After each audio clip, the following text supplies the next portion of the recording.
A blizzard swept through the quiet mountain town of Harlow Creek the night Daniel Carter accidentally dropped to one knee. It wasn't supposed to be a proposal. He was just trying to pick up the ring box his daughter had knocked from the porch, railing a small velvet square tumbling end over end through the cold air, landing in a mound of fresh December snow. He knelt. He reached for it, and when he looked up, standing in the amber glow of the porch light, snowflakes catching in her dark hair, was Olivia Grant, his childhood best friend, the girl who used to share a thermos of hot chocolate with him on the walk home from school, and now the youngest self-made billionaire CEO in the country. The snow fell softly around them. The wind held its breath. Daniel froze. Olivia stared at him, her dark eyes wide and unreadable. The ring box glinted in his palm. The whole moment looked exactly like a proposal. Then she pressed her lips together and whispered something that made his heart stop completely. "Daniel, I have waited 10 years for you to say that." The town of Harlow Creek was the kind of place that time treated gently. Its single main street was lined with brick storefronts that hadn't changed their facades in 40 years. The diner still had a hand-painted menu in the window. The hardware store still sold nails by the pound. In December, the whole town disappeared beneath snowfall, so thick and so white that it felt less like weather and more like forgiveness, a soft blanketing of everything that had gone wrong during the year. Daniel Carter was shoveling the front walk when the SUV appeared. It was a sleek, black thing, the kind of vehicle that had no business being on an unpaved mountain road during a blizzard. He heard it before he saw it.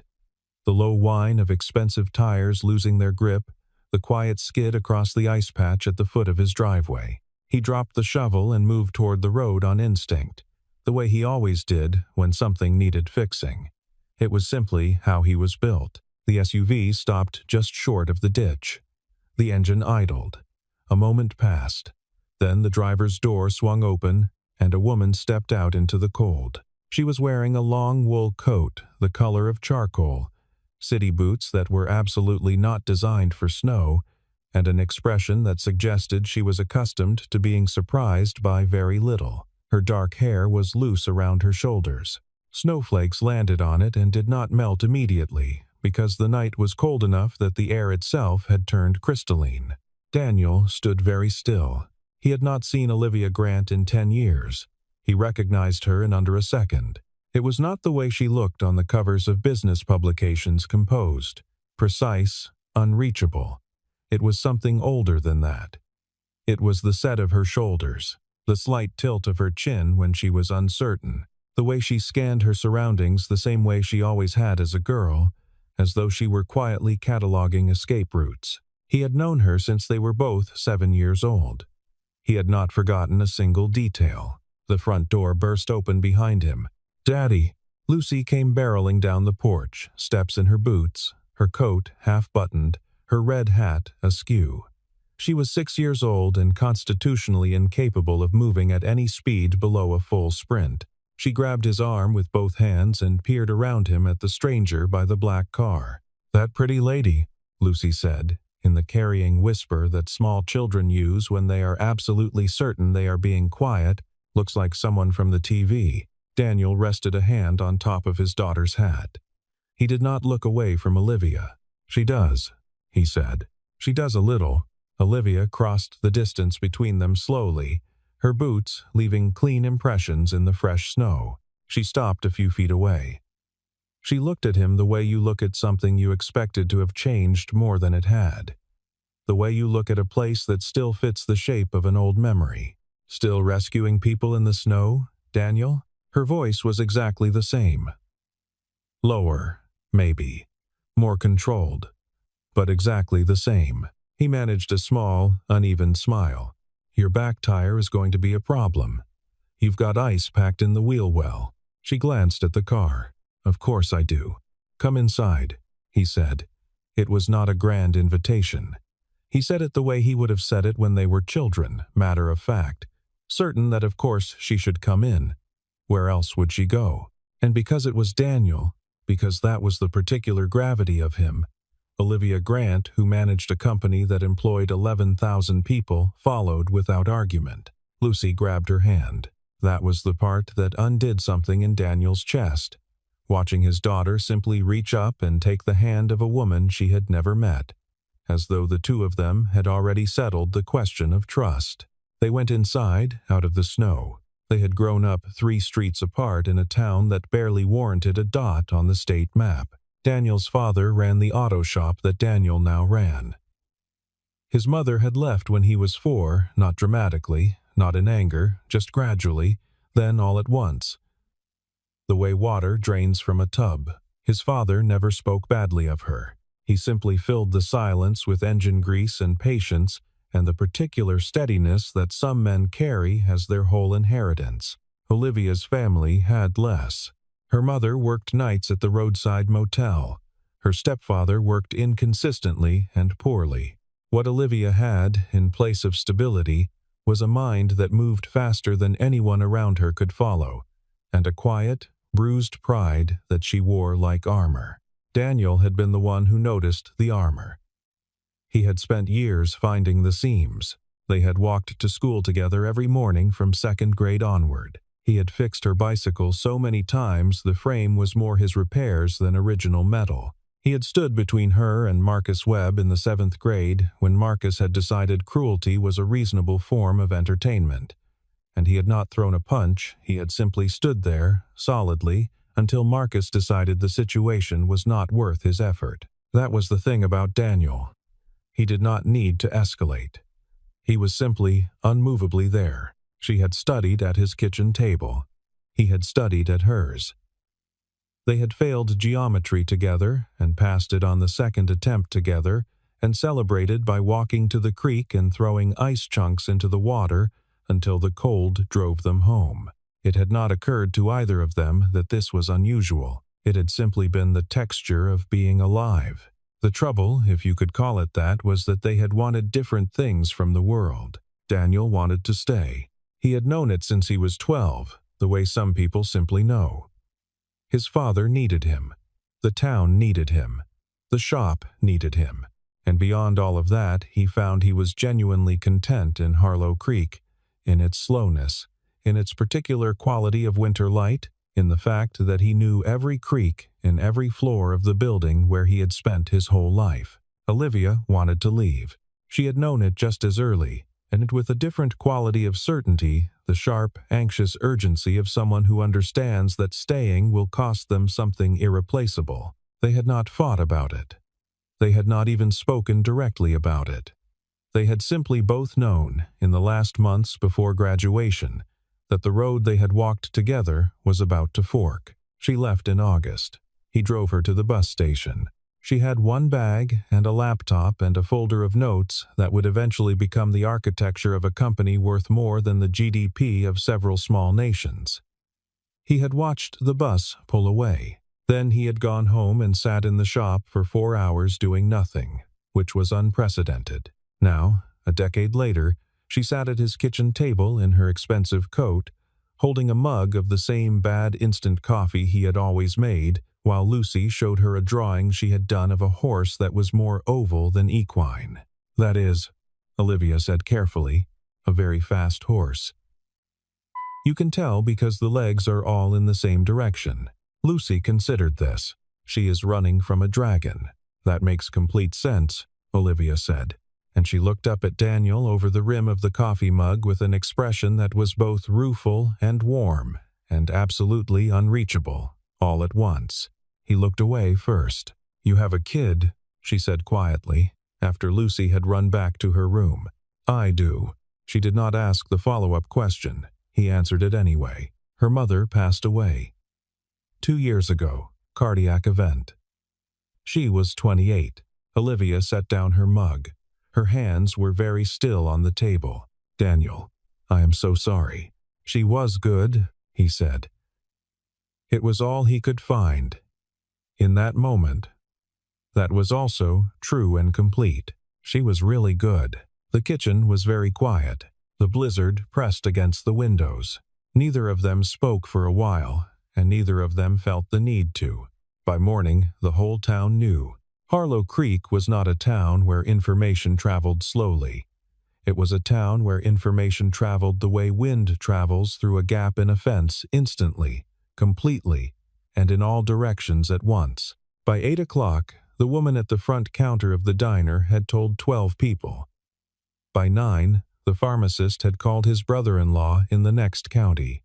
By 10, the local radio station, which normally broadcast weather reports and high school sports scores, was running a segment on it with a title someone had apparently thought was subtle. Notable returns. Olivia Grant, native daughter, youngest billionaire CEO in the country, was back in Harlow Creek, and she was staying at Daniel Carter's place. This second fact was technically accurate and technically misleading, in the way that most interesting facts tend to be. The guest room in Daniel's house was functional and warm and came equipped with a spare blanket and a nightlight shaped like a moon that Lucy had personally installed because, in her view, all guests required it. Olivia had slept well. She had not slept that well in months. The question of why she was in Harlow Creek at all, why she had been driving a rented SUV alone through a blizzard on a mountain road at 11 o'clock at night, she did not answer directly. She said she had been visiting a client in the next town. She said the road conditions had been worse than the forecast. Both of these things were true. Neither of them was the whole story. By the second day, the nature of the town's interest had shifted. A few people were warmly enthusiastic. They stopped Daniel at the hardware store and at the gas station and told him what a wonderful thing it was that he and Olivia were still close. How lovely that she'd come home. How nice for Lucy to have a woman around. They meant it kindly. Daniel absorbed it with a polite smile and a small nod, and said nothing beyond thank you. A few others said things that were less kind. Not to his face, Harlow Creek had manners, even when it had opinions. But he heard the edges of it. That Olivia Grant had always been too ambitious for this town. That Daniel was a good man but a poor one. That people like her didn't stay, that it was a shame he had a daughter to think about, because getting attached to someone like that was only asking for a particular kind of grief. He chose not to engage with any of it. What he could not choose was whether to notice that, in the 3 days since Olivia had arrived, something in the quality of the house had changed. It was not louder, exactly. It was more inhabited.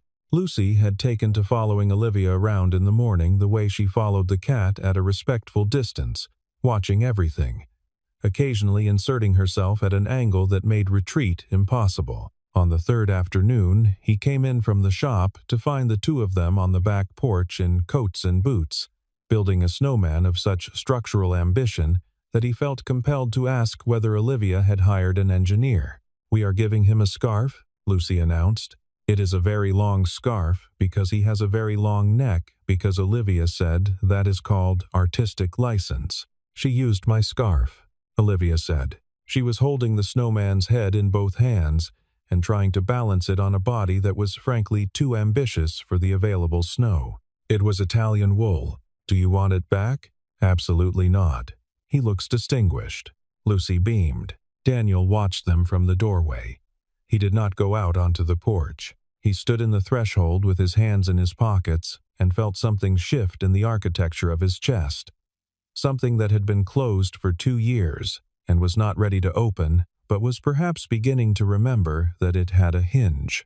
"Daddy," Lucy said, noticing him, "is she a princess?" "No," he said. "She is just an old friend." Lucy cupped her hands around her mouth and stage whispered to Olivia, "I think Daddy likes you." Olivia glanced at him over the top of Lucy's hat. Her expression was perfectly composed. Only her eyes gave anything away, and only for a moment, a single, unguarded second, before she looked back at the snowman. "I think your daddy should come help us give this snowman arms," she said. "He keeps listing to the left." Daniel came out onto the porch. He found some sticks. He did not say anything for a while, and neither did Olivia. And they worked side by side in the cold and the quiet. And Lucy narrated the entire process for the benefit of no one in particular, and for a little while the world was very simple. On the 4th day, Olivia walked to the cemetery. She had learned where it was from the woman who ran the bakery. who had offered the information along with 2 free muffins, and an expression of maternal concern that Olivia had found unexpectedly moving. She walked alone in the gray morning light, through snow that was old enough to have crusted over on top. Her breath fogged in the cold air. The headstones were clean, someone had brushed them recently. She found the right one without much trouble. Fresh flowers, the kind that lasted through cold weather. A small stone rabbit placed at the corner, which she suspected was Lucy's doing. Margaret Carter, born 1984, died 2022. Beloved mother, beloved wife. Olivia stood there for a while, her hands in her pockets, saying nothing. She had not known Margaret. By the time Daniel married her, Olivia and Daniel had already drifted into the long, mutual silence that neither of them had chosen exactly, but neither of them had fought. She knew only what she had assembled from fragments, a mention in a mutual acquaintance's message years ago. A photograph she had found once in a weak moment of searching online, the fact that Margaret had apparently been a third-grade teacher who coached the junior volleyball team on Saturdays. She had seemed, from the available evidence, genuinely kind. Olivia was trying to feel the right things about that, and mostly managing it. She heard footsteps in the snow behind her. She did not turn around. "I wondered where you'd gone," Daniel said. He came to stand beside her, not too close, the particular distance of old friendship, which is different from the distance of strangers, but also different from the distance of the people you have become to each other in the years between. "I should have called," Olivia said. "After she died. I should have called you. I wasn't easy to reach. You've always had the same number." He was quiet for a moment. "Yeah, I told myself you would want space," she said. "I told myself you had family around you, and support, and that you didn't need me appearing out of nowhere making it about something it wasn't. I told myself a lot of things. What was it actually about?" She looked at the headstone. "I was afraid," she said. "Not of you. Of what I would feel, seeing you. Of what it might mean that I still—" She stopped. Daniel waited. He had always been good at waiting. It was one of the specific things about him that he could hold silence, the way some people hold a door, openly, without impatience, for as long as necessary. "Money doesn't change who matters," Olivia said finally. It came out quieter than she intended. "I've been in rooms with people worth more than I could count, and I've been completely alone in all of them.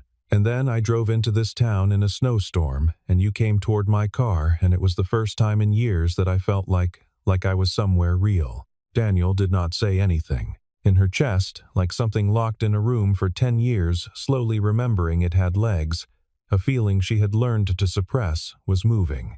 She had been 15 when she first understood it. She had been 21 when she had decided to do something about it. She had been 21 and a half when that decision had collapsed under the weight of a single moment she had walked into at the wrong time. She did not tell him that part. Not yet. She just stood beside him in the cold, in front of his wife's headstone, and breathed the sharp winter air, and let herself be, for a few minutes, in the same place as the person she had been thinking about for a decade. Christmas Eve in Harlow Creek came in quietly, the way it always did, a gradual accumulation of small things. The smell of pine and warm butter from the bakery, the colored lights strung from the hardware store awning, which Mr. Bauer had been putting up for 32 consecutive years in slightly different configurations, none of them symmetrical. Children on sleds on the hill behind the church, the early dark of winter settling over everything like a held breath. At Daniel's house, Lucy had appointed herself director of the holiday and was running things accordingly. She had assigned Olivia the task of making paper snowflakes, a task Olivia was approaching with the same focused intensity she brought to quarterly earnings presentations, which had produced results that were technically flawless and slightly unnerving in their geometric perfection. She had assigned Daniel the task of managing the tree, which mainly meant holding branches while she directed him to move them left. No right, no back the other way, no the other way. It was during this process while Daniel was on his knees on the living room floor, repositioning a branch for the 7th time at Lucy's instruction that she disappeared upstairs. She reappeared, holding a small velvet box. Daniel's chest tightened. He recognized it immediately. He had put it in the back of the closet in the guest room 2 years ago, unable to store it anywhere else, unable to give it away. Margaret's grandmother's ring. Not valuable in any financial sense, a small, plain setting, a single stone that had gone slightly cloudy with age. But Margaret had loved it. She had worn it every day, and he could not put it in a drawer, and he could not look at it, and he had not figured out what came next. "I found a treasure," Lucy announced. "Lucy, it is a ring. Rings are for princesses." "That ring belongs to Daddy," Daniel said, starting to stand. "Come here. Give it to me." Lucy, who had excellent instincts for when she was about to lose custody of something interesting, turned and went toward the front porch, where Olivia was stepping inside from checking on the snowman. The exchange happened in 3 seconds. Lucy, moving too fast, bumped into the doorframe. The velvet box sailed out of her hand. It caught the porch railing and tumbled outward, into the snow, coming to rest 3 feet beyond the bottom step. Lucy stared at it. Daniel was already moving past her, down the steps, into the cold. He knelt in the snow, reaching for the box. His fingers closed around the velvet. He looked up to gauge how much Lucy had seen, whether she was upset, and then he stopped, because Olivia was standing on the porch above him. She had stepped outside to see what had happened. She was standing in the amber light of the porch lamp, her dark coat loose around her, snowflakes falling past her in the windless cold. She was looking down at him. He was kneeling in the snow with a ring box in his hand, looking up at her. Neither of them moved. The moment locked itself into place with the particular solidity of things that cannot be unseen. From inside the house, Lucy's voice, "Daddy is proposing." 2 houses down, Mrs. Harrington was looking out her kitchen window. Across the street, the DeLuca family had stepped onto their porch to watch the lights on the bower awning. The whole cold night seemed to hold absolutely still. Daniel's mouth opened. "Wait, this isn't." But Olivia was looking at him. And something in her face had broken open the careful composure, the controlled distance. The decade of very good decisions about what to feel and when to feel it. All of it gone, all at once, leaving something underneath that was older and simpler and had apparently been there the entire time. She said, "Yes." It was barely a word. It was barely a sound. But Daniel heard it clearly above the silence and the snow and the sound of his own blood. By Christmas morning, it was everywhere. Not the entire country, not yet. But the story had legs. Single father proposes to billionaire CEO on snowy porch was the kind of thing that moved. By afternoon, a journalist from the regional paper had called. By evening, 2 more from outlets with national reach. By the next morning, a photographer had materialized outside the house and was standing at what he apparently considered a respectful distance, which was not respectful enough. Daniel stood in his kitchen, looking at his phone, and felt a specific, quiet dread that had nothing to do with cameras. The town itself had split with remarkable efficiency. On one side, those who were pleased, these tended to be people who had known Daniel since childhood, who understood him to be precisely what he appeared to be, a man who worked hard, raised his daughter carefully, asked for nothing from anyone, and would sooner drive into a ditch than take something that wasn't his. These people thought it was a lovely story. They were not entirely wrong. On the other side, those who were skeptical. They did not say it to his face. They said it in the way small towns have always said difficult things at the counter of the diner, in the parking lot of the church, in the particular tonal shift that happens when one person says a name to another person, and both of them nod in a way that contains more information than the nod itself. They said, it was convenient timing. They said, a man in that kind of debt, not that they were sure about the debt, but there was the shop to consider, and the house, and a child. A man in that position didn't just stumble into a proposal. They said, poor Olivia. Olivia heard some of this. She heard it from her assistant, who had arrived from the city to manage the situation, and who summarized it with the neutral professionalism of someone who had delivered worse news in better contexts. She heard it from the board member who called her private cell at 7 in the morning and did not bother with preamble. "The optics are not good," he said. His name was Gerald Whitmore, and he had been on the board since before Olivia had founded the company, which she had never found to be an advantage. A mechanic in a small town. A child. Debt. The press will make this into something that follows you. Gerald, I'm not telling you what to do. I'm telling you what the situation is. I know what the situation is, Olivia said. Her voice was very even. Thank you. She ended the call. Later that day, a journalist, young, earnest, holding a recorder in a way that suggested she had recently completed a training on how to hold recorders, managed to catch Olivia coming out of the bakery with 2 coffees. "Miss Grant, can you address the reports that this proposal was staged? That Mr. Carter had prior knowledge of who you were before approaching you." Olivia looked at her. The cold was considerable. The coffee was getting cold. She had exactly 3 seconds of patience available. "If Daniel Carter had wanted money," she said, "he has had 10 years to ask for it." She walked back across the street. Behind her, the journalist stood very still in the snow. The quote would run, unedited, the following morning. It would become, briefly, the thing that everyone repeated. It would do nothing to silence the skeptics and everything to intensify the story. Daniel read it in the kitchen and did not say anything for a long time. Then he said quietly, "To no one in particular." This was a mistake. Olivia was at the table. She looked up from her laptop. "Was it?" she said. He could not answer that. He was not sure he was supposed to. The board meeting happened 2 days after Christmas. Olivia attended it by video, from the guest room, while Lucy watched a nature documentary about penguins in the next room with the volume turned appropriately high. There were 7 people on the call. She had worked with all of them for years. She respected some of them. She trusted fewer. Gerald Whitmore led the conversation, which was not unexpected. He had a talent for framing things as concern that were actually demands, and for making control sound like care. She had learned to hear the structure underneath the language. The official topic was the media attention and its potential effect on the company's upcoming product announcement. The real topic was Daniel.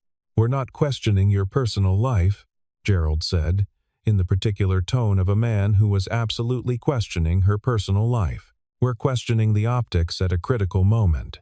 The announcement is in 6 weeks, said Vera Cho, who ran their communications arm and whom Olivia actually liked. "The press cycle will have moved on by then if we don't give it oxygen." "Or it won't," said Gerald, "if she stays in Harlow Creek. If the story keeps developing." "The story keeps developing," said another board member whose name Olivia occasionally forgot on purpose, "if she stays with him." Olivia looked at the camera. "Say what you mean, Arthur." A pause. "You cannot marry a mechanic, Olivia. I mean that purely in terms of, I can marry whoever I trust," she said. Her voice did not rise. "It never did. That has not changed and will not change. Is there anything on this agenda that relates to the company's operations?" There was a silence of the sort that happens in rooms, even virtual ones, when someone has said something that closes a door. Vera cleared her throat and moved on to the product announcement timeline. Olivia stayed on the call for 40 minutes. She said exactly what was necessary. When it ended, she closed the laptop and sat in the guest room with the moon nightlight glowing softly on the nightstand. And she felt the weight of what she was carrying.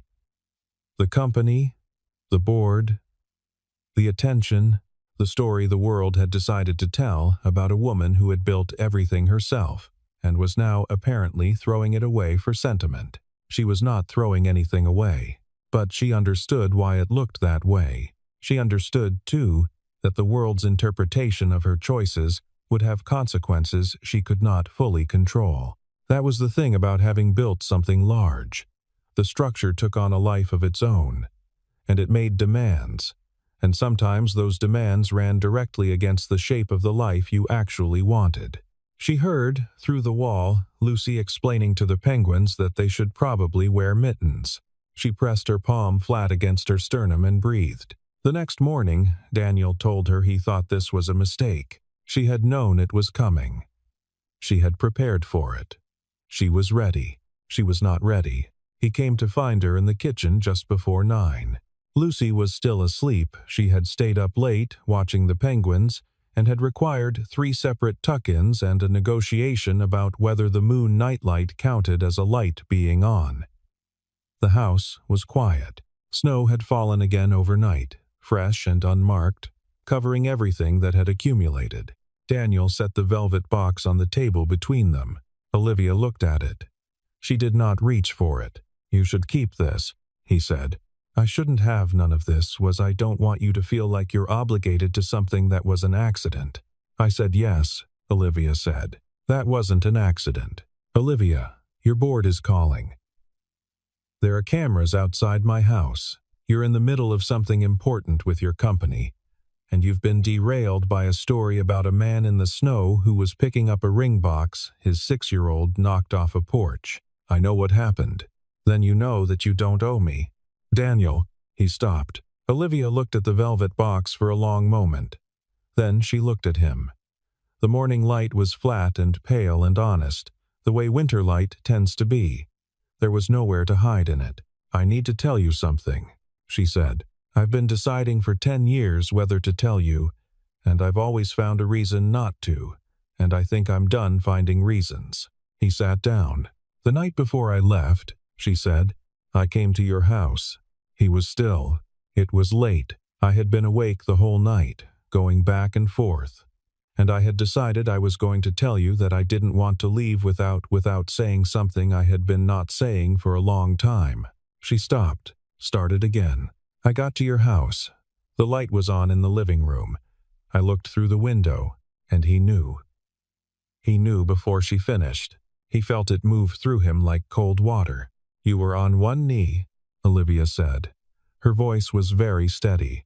She had practiced the steadiness. It had taken years. "You were on one knee in your living room, and Margaret was there, and she was crying.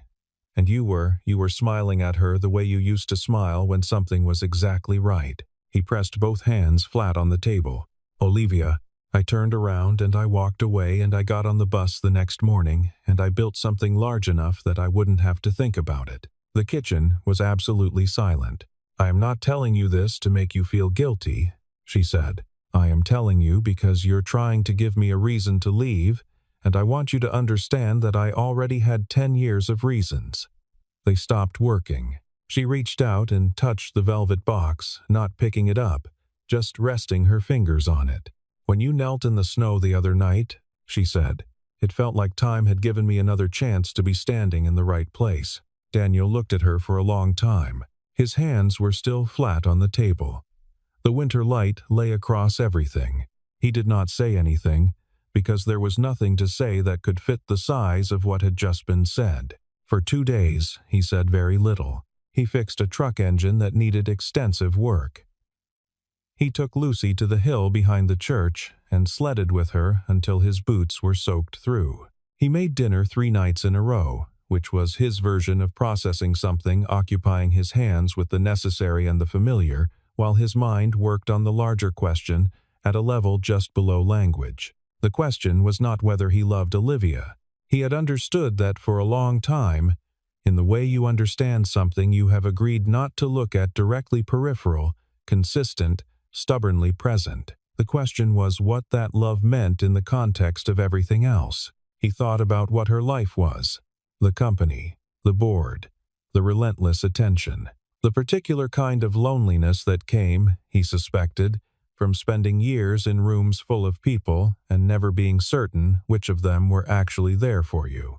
He thought about what his life was. The shop, the house, Lucy.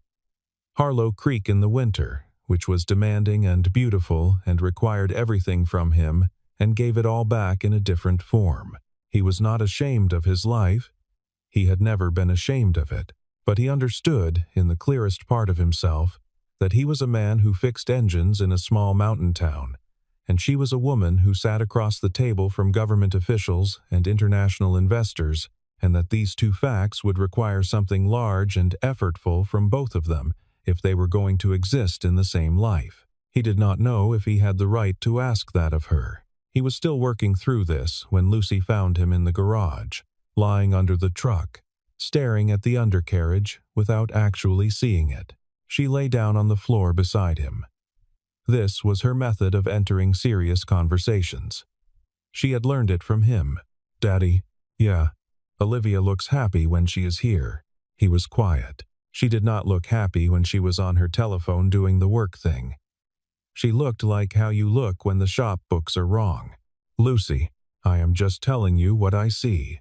He put one arm across his face. "I know, Bug." She was quiet for a moment. Then, in a much smaller voice, "Also, I would like a mom. I am not trying to make it about me, but I would like one." He laughed. He could not help it. It came out of him in a surprised, aching rush, and he lay there on the cold garage floor and laughed until his eyes stung, and Lucy patted his arm with great solemnity. That evening, he put Lucy to bed, one tuck-in, no negotiations, and then he put on his coat and walked 3 blocks through the snow to the inn, where Olivia had moved her base of operations once the cameras had made his house logistically difficult. The inn was small and warm and smelled of wood smoke. The woman at the front desk knew Daniel and called up without asking. Olivia came downstairs in a heavy cardigan and no shoes. They sat in the small parlor off the lobby. No one else was there. The fire was going. Outside, a new wave of snow was building against the windows. "I've been thinking," he said. "So have I. I don't belong in your world." She looked at him.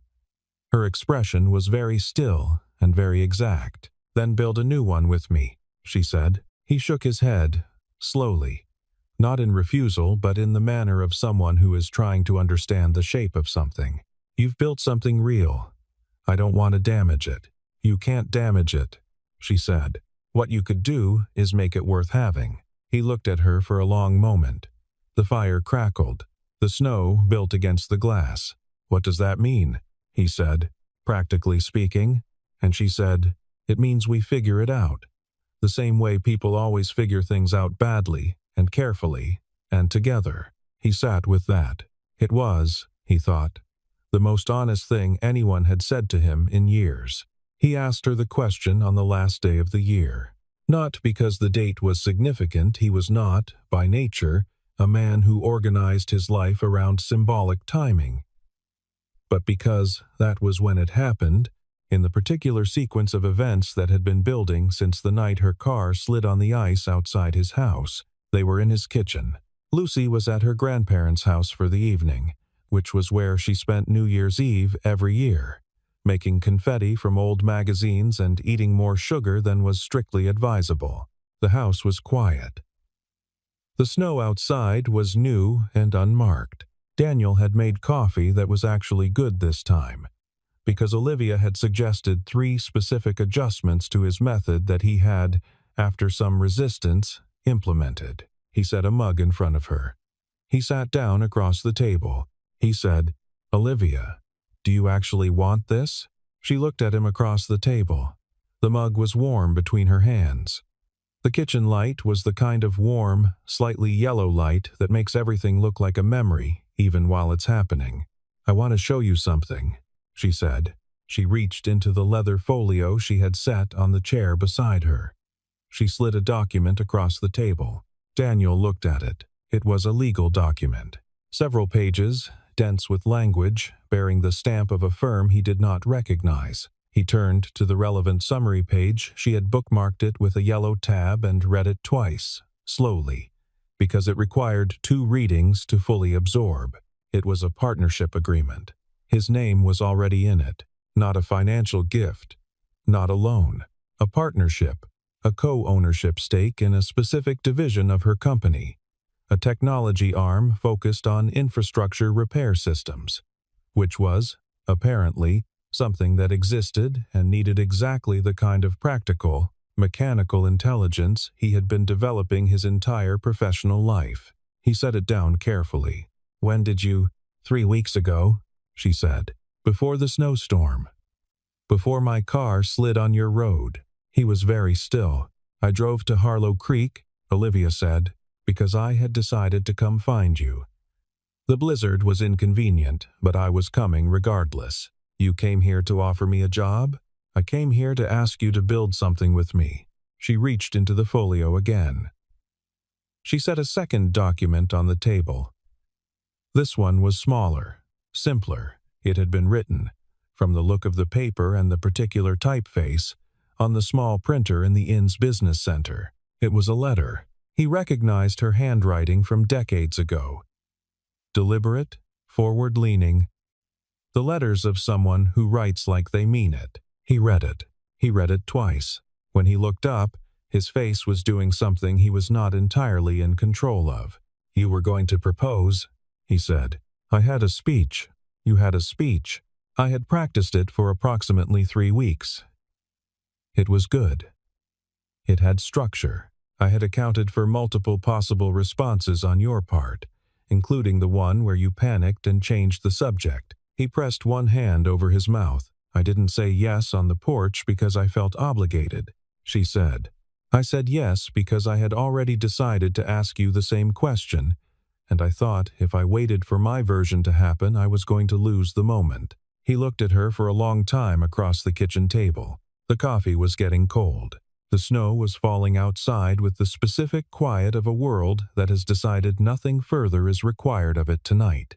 "Olivia Grant," he said, finally, in a voice that was lower than usual and slightly unsteady, "did you come to my small town in a blizzard, in a very expensive car, with a legal document and a handwritten speech, to propose to me?" She maintained eye contact. "I maintain that the blizzard was not intentional, but the rest—" A pause. "The rest was intentional." He stood up from the table. He went around it. She looked up at him, and for the first time since she had arrived in Harlow Creek, she looked genuinely uncertain, the controlled composure, the prepared answers, all of it waiting in suspension while she watched his face and tried to read it. He reached down and took both her hands in his. They were cold. His were warm. That was always how it had been, even when they were children walking home in October. "You know this is going to be complicated," he said. "Everything worth doing is. Your board is going to have opinions. My board has opinions about everything. I've managed so far. Lucy is going to ask you approximately 300 questions a day." Her mouth curved.